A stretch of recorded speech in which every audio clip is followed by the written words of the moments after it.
La raison d'Interval, c'est de fournir aux agriculteurs tous les produits nécessaires à leur production. Et c'est également d'assurer toute leur collecte de tous leurs produits, et en particulier du chanvre.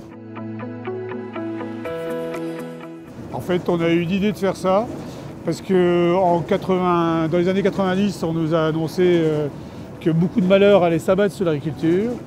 Et on s'est dit que ça serait bien qu'on sorte des chemins battus et qu'on ait des filières spécifiques à nous et qui nous permettent dans le temps d'améliorer le revenu de nos adhérents.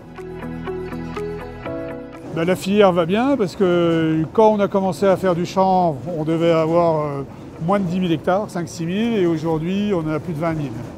Donc il y a eu un gros développement de la filière chanvre, alors qui est promise, paraît-il, à un bel avenir, surtout par rapport à son côté vert, très respectueuse de l'environnement, très peu consommatrice d'eau, pas du tout consommatrice de produits phytosanitaires.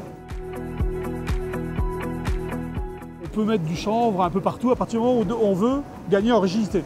Et l'avantage du chanvre par rapport aux fibres de verre, par exemple, c'est le poids. C'est qu'on a des fibres creuses. Donc ces fibres creuses, en fait, on s'est rendu compte qu'elles avaient quasiment les mêmes propriétés, même parfois supérieures aux fibres de verre. Et par contre, qu'en poids, il n'y a pas photo. On gagne régulièrement 20 à 30% du poids. Donc, si on parle d'automobile, par exemple, c'est un avantage énorme.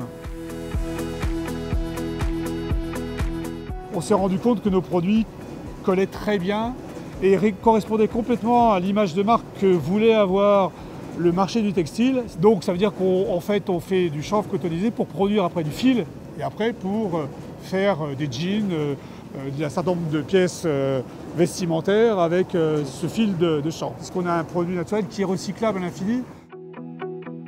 Nous, on n'a pas de problème de débouché, mais c'est compliqué de voir l'avenir en termes de volume.